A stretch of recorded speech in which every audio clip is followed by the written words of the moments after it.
Welcome to this explainer. So, have you ever actually wondered what happens the exact second your internet completely drops, or say a critical hospital network suddenly goes offline?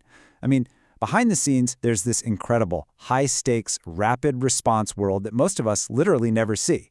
Today, we're unpacking the anatomy of a network rescue. We're going to be looking at telecom technicians. These are the unsung heroes, the absolutely critical linchpins of global service availability.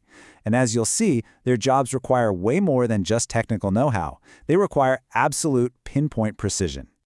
Here's our roadmap for today. We're covering 6 key steps: the bigger operational picture, security gatekeepers, attendance protocols, discipline and safety, documentation, and finally, the chain of command. Let me tell you, mastering these 6 specific areas, that is exactly what separates the everyday amateurs from the top-tier engineering professionals who keep our critical infrastructure online. All right, starting with Section 1, the bigger operational picture. Let's zoom out a bit. Okay, let's dive into this, because to really understand this world, we need a massive mindset shift. At training centers, like the Etisalat Academy, for example, they really hammer this home. Before a technician ever even touches a cable or turns a single wrench, they have to grasp that they're operating inside a massive, living network ecosystem. An amateur? Well, they just think their job is fixing boxes, right? But a true professional understands that their local repair isn't just some isolated chore. It's a vital piece of a much, much larger puzzle. You really have to consider the operational impact. Before you go unplugging a cable, a pro stops and asks, wait, who's actually using this? Is it a single residential user watching movies, or is this the main feed for a hospital's emergency room? And this brilliantly illustrates the whole operational ecosystem. Notice the 3 layers here. First up, you have the proactive layer. That's your Network Operations Center, or the NOC, monitoring the system 24/7. When they see a red light flashing, they trigger the second layer, the reactive layer. That's our field technician responding to the incident. And then finally, there's the lifecycle layer, where engineers take the technician's data to upgrade and optimize the network so that specific issue doesn't happen again. If you do a trace the ticket drill through this cycle, it's so clear that the technician's actions out in the field are literally the glue holding this entire loop together. Now, inside that reactive layer, speed obviously matters, but here's the catch. Accuracy actually matters way more. Why? Well, it comes down to MTBF, mean time between failures. If a technician just does a rushed, sloppy fix to get out of there, that equipment is definitely going to break again soon, which tanks the MTBF. A quick fix that isn't permanent, that's just creating a future incident. The ultimate goal of network operations is maximizing service availability for the end customer, not just quicking close on a ticket as fast as humanly possible. Moving right along to Section 2, security, gatekeepers of access. Look, all the technical skills in the world mean absolutely nothing if you can't physically get to the broken equipment, right? This brings us to a golden rule taught to every single trainee. Security is the first step of the job. You have to remember, a technician is a guest in a protected environment. It doesn't matter if that's a highly secure government building, a private data center, or just a remote cellular tower. Prioritizing compliance with safety and security teams is just as critical as knowing how to splice a tiny fiber optic cable. So how do you actually get past these gatekeepers? Well, it requires rigid, absolute adherence to protocol. First, pre-clearance. Never ever arrive without access authority. If your name isn't on that visitor list, you aren't getting in. Simple as that. Second, the zero conflict rule. Security teams are just following strict checklists. If you argue with the guard, that is an immediate trigger for a security incident. Best case scenario, you're escorted off the property. Worst case, you get totally blacklisted and you've just caused a prolonged network outage. Oh, and finally, if you are assigned an escort, you stay put. You do not move outside your approved area. If you make them uncomfortable, they will shut down your access in a heartbeat. Let's transition over to Section 3, the professional attendance protocol. Now, what's really interesting about this slide is how it redefines showing up. In telecommunications, attendance isn't just casually rolling in to clock your hours. It's about being actively available for the network. We define this using the PRA standard. Punctuality, the arrival rule, means getting there 15 minutes early to check your tools in your vehicle. Because if you're unready when your shift starts, that delay is on you, not the network. Reliability is the availability rule. It means giving your supervisor at least a 1-hour heads up if you have a personal emergency so they can actually find coverage for your sector.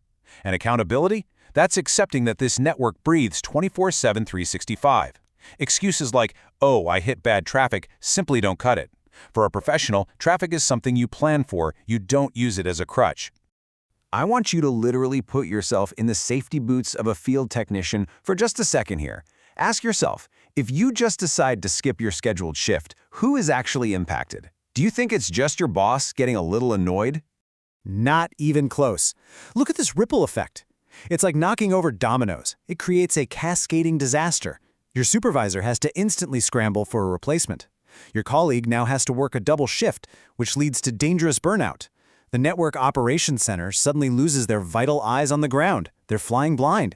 And most importantly, the customer suffers a way longer outage. One missing technician actively harms the entire operational chain. Okay, let's get into the execution phase. Section 4, Field Discipline and Absolute Safety. Out in the field, a technician is often completely alone. They're facing physical hazards and honestly some pretty tough internal mental battles. Because of this isolation, every tech has to pass what we call the invisible supervisor test. Basically, would you follow a tedious 10-step checklist if absolutely nobody was watching you? Procedural integrity means zero shortcuts, because shortcuts physically destroy equipment. Technical honesty means owning your results. You never falsify a test report just to close a ticket early, because the network's data, it will eventually expose you. And mental resilience is about staying totally calm under fire, like when the knock is yelling in your ear and the weather outside is just miserable. Also, a quick warning, beware the too comfortable trap. The most dangerous time for a tech isn't their first week, it's actually after about 2 years of experience when they get a little too cocky and think they can start skipping those vital checklists. And right alongside discipline is the absolute non-negotiable law of safety. Safety is the environment in which all of this work happens. Every single technician must wear the basic 5 personal protective equipment: a high-vis vest, steel-toed safety boots, a hard hat, safety glasses, and insulated gloves. But hey, gear isn't enough on its own.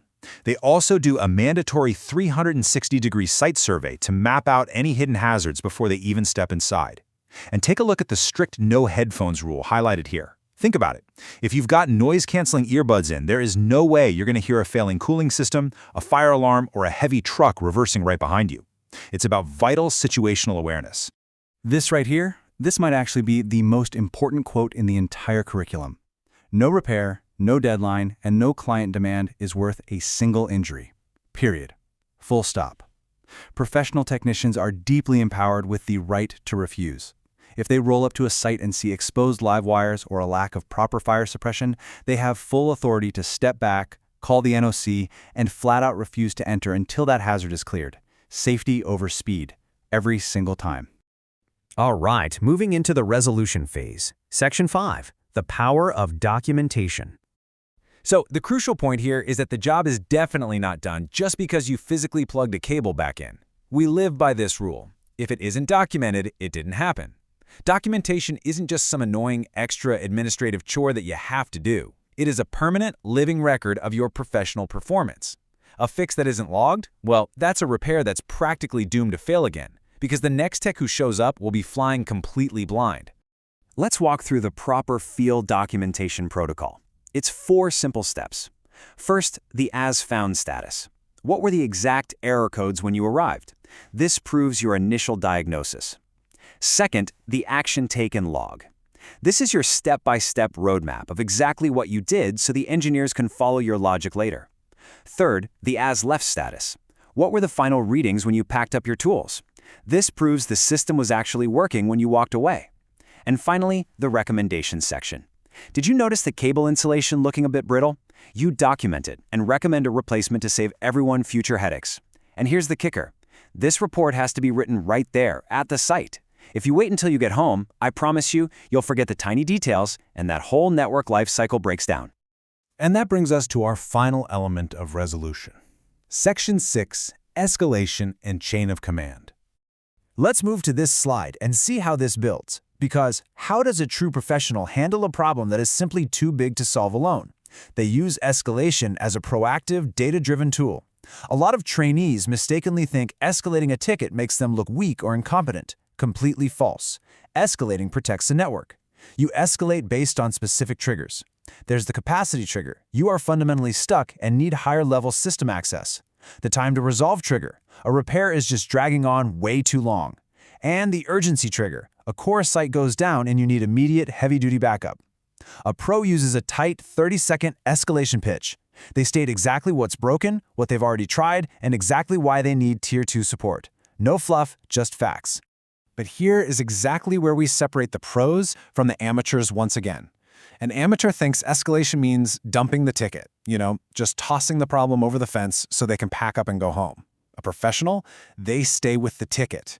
They maintain full responsibility for that site. They stick around, assist the senior engineer, and actually learn from the solution, right up until a formal, clear handoff occurs.